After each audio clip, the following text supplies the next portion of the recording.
Hi everyone, it's me, and today let's celebrate with a buffet! But how? Let's find out together. Food Theory's 1-year YouTube anniversary is fast approaching, but here's a little secret, friends. Steph and I actually shot the first Food Theory episode 2 years ago.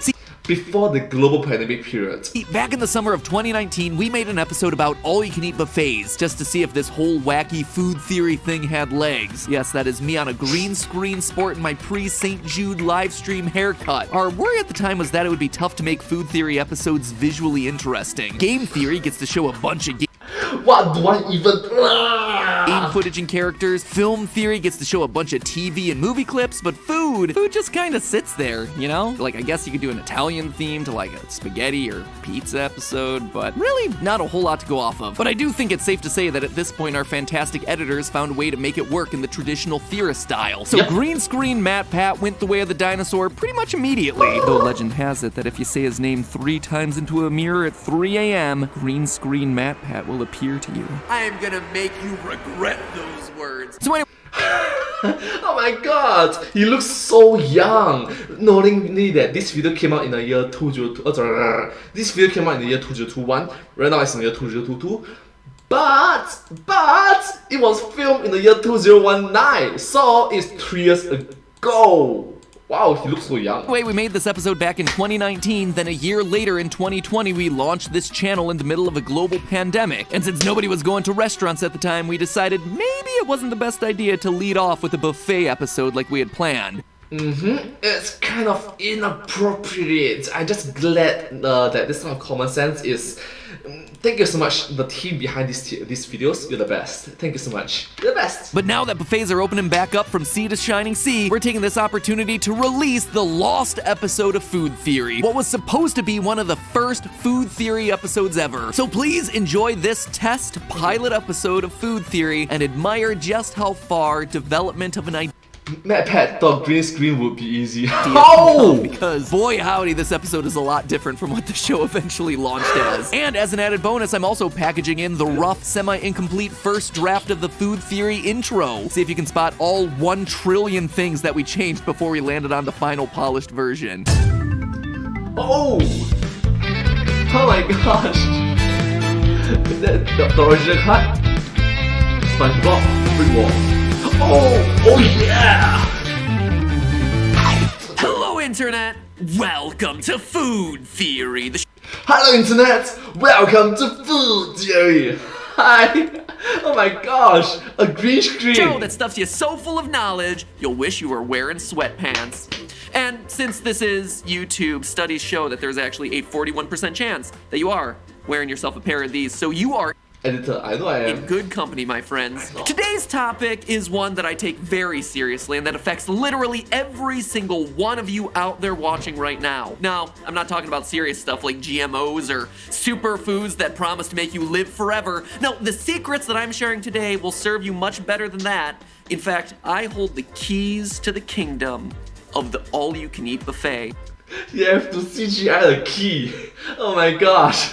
When I tell people that I love Vegas, they ask if it's because of all the cool casinos or the drink glasses that are literally the height of a 6-year-old. I tell them no, I love Vegas because it's the mecca of the all-you-can-eat meal. And after putting some serious study time across a lot of different buffets, I can tell you the single definitive scientific strategy for getting the absolute most out of any all-you-can-eat buffet you visit. AKA... Matt Pats eat a lot. Yep, that bot. Be it Golden Corral to my personal childhood favorite, Ponderosa. Rest in peace, there's only like 3 of you that exist. So today, consider this video your definitive guide to beating the house. Beating the house is you eating a lot at an all-you-can-eat restaurant. Do you want that fried chicken or you want the mashed potatoes? Do you want the spaghetti and meatballs or the mac and cheese? The cake or the pie? Today, the answer is E, all of the above. Today, we're exploring the very clear strategies to getting the most bang for your buck out of these sorts of restaurants, but also exploring some of the devious ways that the buffets themselves are trying to stop you from doing exactly that. Today, it is us versus them versus us. Honestly, because let's face it, if you're stuffing everything you possibly can into your gut every time you're going to one of these restaurants, you're punishing your own body just as much as you're punishing the restaurant. Yep, it is not healthy, so please try to avoid it. Thank you so much. Please be healthy. Stay safe. Thank you. In fact, the restaurant doesn't feel it at all, but you're gonna feel it a whole heck of a lot. But that doesn't mean we don't still need to know those answers for science, for our wallets, and for our own damn pride. Now, to begin, we need to get back to basics. How businesses work and how in a world of all-you-can-eat buffets, they make any sort of money. Because in theory, they're literally offering you the option of like 25 different entrees. Well, the basic premise of a buffet, or really any restaurant, quite honestly, is that the food you eat has to cost less at the end of the day than the money you spent to get that meal. It's pretty basic economics, right? But a lot of buffets offer stuff that seem pretty darn pricey, like steaks and seafood, crab legs. So they also have to make sure that when you're getting full, you're not necessarily getting full on those items. So how can the buffets manipulate your stomach? Well, primarily they do that by manipulating your mind. Loosen up those belts by a few notches, ladies and gentlemen, and let's start by taking a look at the basic layout of your standard buffet. Bring up that highly scientific buffet infographic. MatPat buffet layouts. Scan quality may differ. I'm sorry. Thing of beauty. Ladies and gentlemen, I can draw. Here's your typical buffet layout, where we'll be able to see in a second that there are a few different things going on here. The basics are that at the far ends of the buffet, typically where you'd start and end your meal, you're immediately confronted with a bunch of carbohydrates, starches. Here, actually, let's roll some footage of us taking a little visit to the local buffet establishment, and you can actually see how consistently this plays out. On one extreme of that buffet, you get pastas, you get macaroni, you get corn, and on the other extreme end, we're presented with a loaf of bread, a bunch of muffins, a bit of toast. So these are our capstone carbohydrates, which are put there intentionally for two specific reasons. One, they're cheap. They are the cheapest things to make on the menu. Bread and pasta can be made in massive quantities, they keep well for long periods of time, and it doesn't matter if the restaurant has to throw some of it away at the end of the day. It is not a big loss for them. Other things to look out for at the ends of the buffets are going to be the things like rice dishes, which you'll also see providing a buffer around some of the more expensive meat dishes. Like, for example, right here, where this beef stir fry is sandwiched between cheaper pot stickers on the left and fried rice on the right. To put the cost difference of starches versus other stuff into perspective, rice, 38 cents per pound. Corn, 43 cents per pound. Potatoes, 51 cents per pound, all pretty darn inexpensive. Even if you somehow manage to eat 5 pounds of this stuff during your all-you-can-eat trip, that buffet is still gonna make a great profit margin off of your dollars. By comparison though, the lowest price of wholesale beef, $2.80 per pound in 2019. So if you're eating pounds of steak, you're starting to cost the restaurant a whole heck of a lot more. And as an added bonus, carbs tend to take up a lot of room in your stomach and also on your plate. They're light, they're fluffy, they're absorbent, which means that they are delicious, but it also means that they're gonna act like a spongy material in your stomach, expanding and making you feel full, sleepy, and like it's maybe not worth it to go back for a fourth helping of that hand-sliced kielbasa. For evidence of why this strategy helps buffets, I direct your attention to the satiety index. The satiety index. Yeah. An actual index of the relative satisfaction and fullness that various foods make you feel. It's honestly worth doing a whole episode on this thing in particular because it can really help you with stuff like losing weight. But today, there are a couple takeaways from looking at this thing. In measuring all kinds of foods from all kinds of food categories, including desserts, veggies, different types of bread, etc., the developers of this satiety index actually concluded a few interesting things, like that oranges are more satisfying than bananas. Strangely enough, but also that the foods that make you feel most satisfied are carbohydrates. But you must recognize that this video came out in the past and right now it's in the year 2022. So things may change, results may vary. I'm very sorry. So, by giving you lots of bread right up front, the buffet is actually already signaling to your body to tell it, end this meal, you have had enough. Stop right there. Shut your mouth hole, shut it down.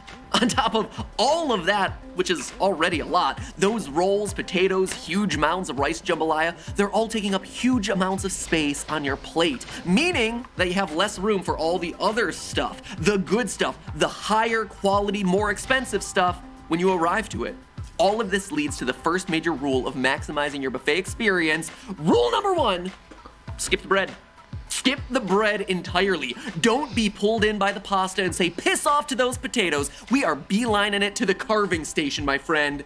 Which, actually, incidentally, is where buffets are imposing their second major mind game on you: portion control. It's not enough to just hide the expensive products on the buffet, and if you've been to a Vegas buffet, you'll know that a lot of times the good stuff is practically hidden in a back alley behind the casino. But when you do eventually find that expensive cut of meat or provide the secret password to receive your king crab legs, it's still not usually you who gets to decide how much is going on your plate. This, ladies and gentlemen, is where the manned carving station comes into play, where the expensive meat is usually doled out in a much more reasonable portion than the slab of beef that most of us would like to serve ourselves on that plate. Excuse me, sir, what meats do you have on the buffet today? New York strip, ribeye, skirt steak? I'll take all of them. Then they give you a little portion, and then you're like, please, sir, I'd like some more. It's like a modern day Oliver. And that, ladies and gentlemen, acting. The number 1 protein item that you're likely to find in your buffet line is chicken, because quite frankly, it's the cheapest, 89 cents a pound. And beyond chicken, they usually don't trust you to serve yourself. The carving station is this place usually manned by a tall, imposing guy who's essentially the bouncer of the meat. Well, he's there to serve you as much as you'd like, in theory, and thereby give you this premium eating experience. Oh, look, someone's carving my meat for me. What he's really there to do is 1, control the size of the portion you're being served so that you can't eat a whole prime rib by yourself, or even worse, waste that prime rib, take too much and then end up throwing it away. And 2, every time you want to get another helping of roast beast, you have to ask a human being to give it to you. Going up for seconds? Hey, it's a buffet, do your thing. Going up for fifths? Now your brain's telling you that the meat bouncer is judging you for your gluttony.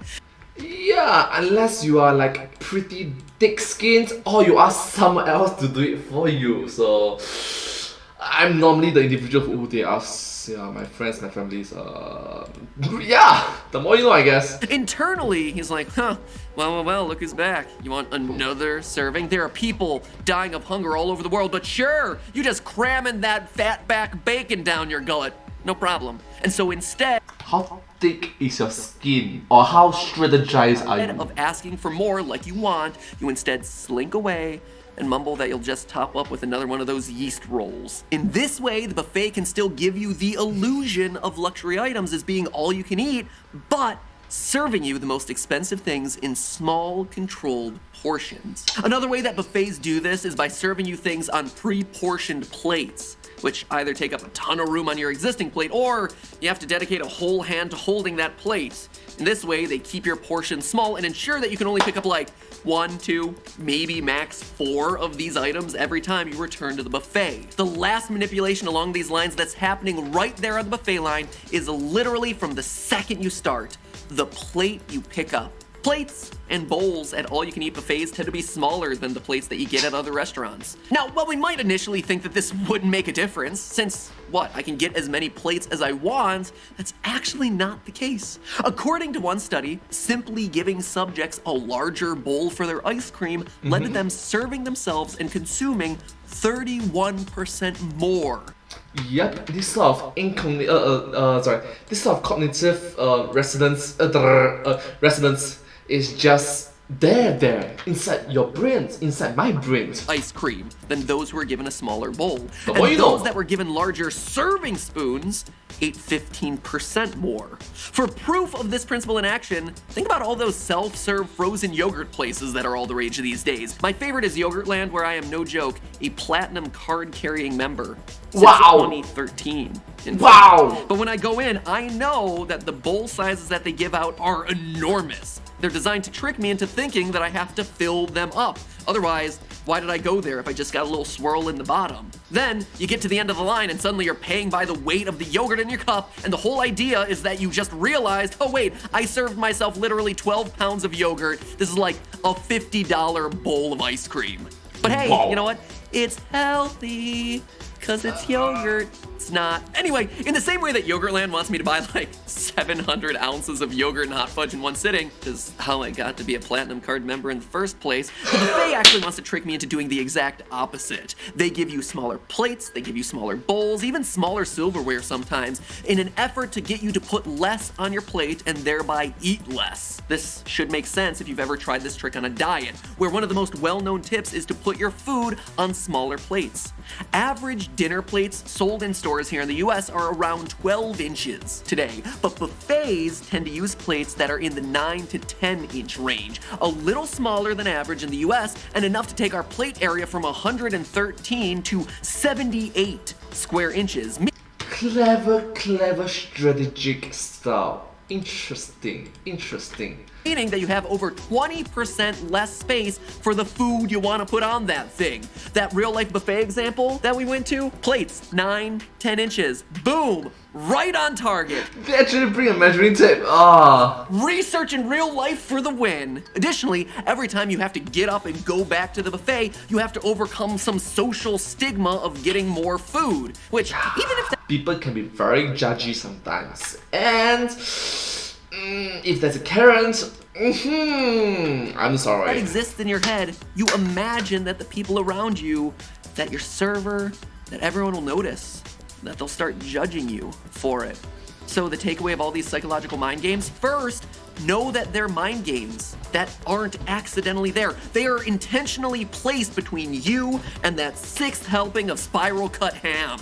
Once you recognize that you're playing a game, release that shame, ladies and gentlemen. Make friends with that meat bouncer and play like a champ. When you go up for helpings 2 and 3, mention casually that you're an ultra marathon runner. The last pro tip for becoming the ultimate master of the buffet is that to perform well, you need to prepare well.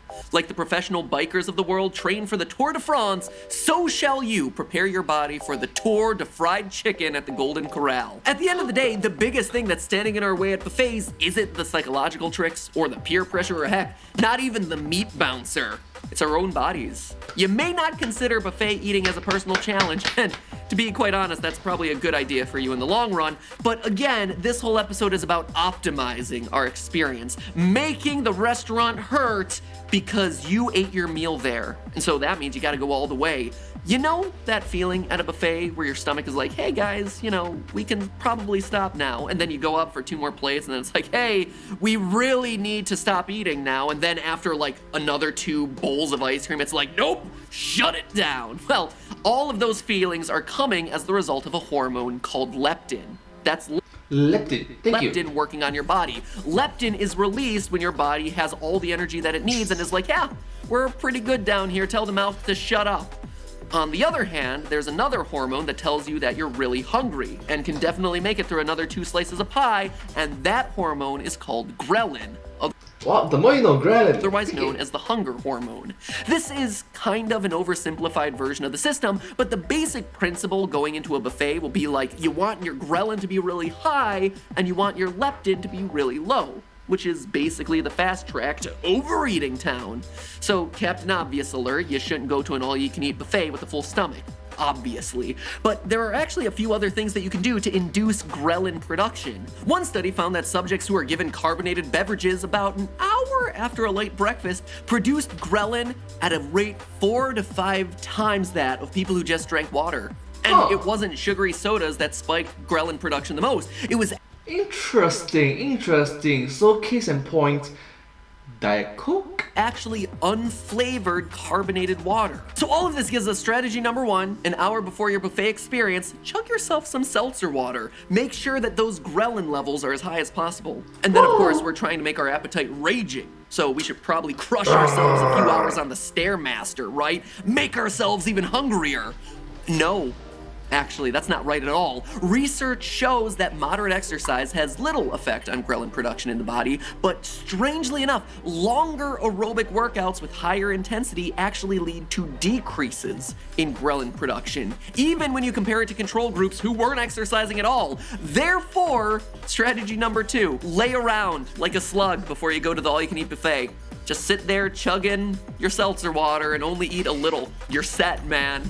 Maybe I should rename this as the general guide to getting diabetes. Last, when it comes to delaying the onset of leptin, remember that a buffet is a marathon and not a sprint. Sure, you might come in as ravenous as a hungry raccoon, but after 2 plates of that pork fried rice, you're down for the count. So to keep your leptin levels low, remember, stick to the plan of low carb eating, at least at the very beginning. Because again, those are the foods that are gonna fill you up the fastest. Leave those carbs for the end of the meal where they belong. Stuff like a Monster Brownie ice cream sundae, that all-important chocolate fountain. Same thing goes with sugary drinks. Skip those and stick to water, because it's not gonna affect your ghrelin levels as significantly as anything with sweetener. And lastly, while you're doing all of this, eating of beef while you're drinking your water, which sounds just like a terrible meal, but you know what? You are that determined to get your money's worth out of this buffet.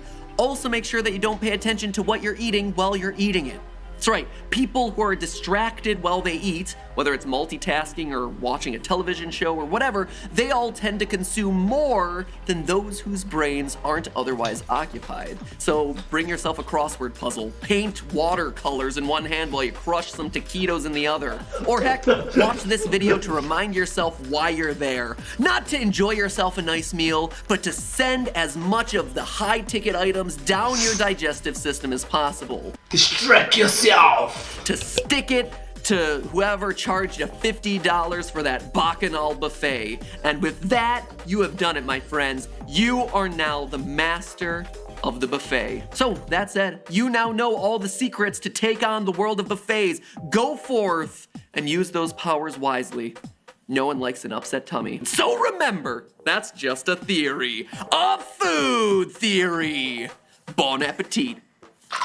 Hey friends, 2021 Matt Pat checking in. Hope you enjoyed the whole walk down memory lane, but also brand new content thing that we tried out today. But above all else, I hope you enjoyed my green screen acting! Also, can I just say, as I rewatched this episode 2 years from when we first produced it, the cringy thing that stuck out to me the most was how I literally had a pair of sweatpants slung over my shoulder for like 2 minutes at the top of this episode. Like, I mentioned sweatpants once in passing as a joke, so I don't know, let me just introduce sweatpants as a practical prop that needs to stay on screen for the entire intro. And then I decided not to get an actual key and instead made the editor's motion track a JPEG into my hand. And then later I held a practical plate in my hands, but needed a motion tracked meatball to go on that plate. Like, what is green screen Matt Pat's relationship with his environment? What is real in the food theory universe and what isn't? I don't know what to tell you folks, 2019 was apparently a weird time for me. Point is, July 23rd is Food Theory's official 1-year anniversary, and I'd like to take this opportunity to remind you that if you want to celebrate along with us, Food Theory merch is available right below this video, including that amazing apron as well as that adorable pizza plushie inspired by my childhood. Only available for a limited amount of time, so make sure you get those before supplies are gone. And also to thank you all for watching for the last year and for giving feedback. If the tone and style of today's episode struck you as a bit wonky, well, that's because it was made before we had the benefit of your input, which has really helped us craft this channel over the past year into what it is now. So please keep those comments coming.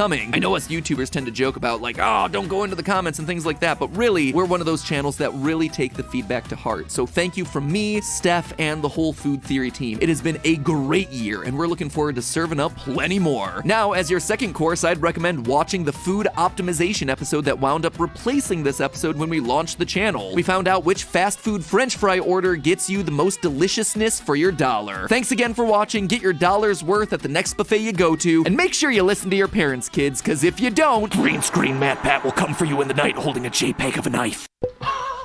It's not a JPEG, come on, it's a PNG. Oh my gosh, Matt Pat, come on. It's kind of cringy, a bit weird, strange, but unique. Very unique. Interesting. Anyways, thank you all so much for watching this video. I hope you find this video very interesting and quite enjoyable to watch. I find it very entertaining as well. If you do like this video, please remember to like, share and subscribe to my channel and comment down below if you have anything to share with us. Don't forget to follow my channel. I hope to see you all in my next video. But hey, that's just a theory. A food theory! Bon appetit!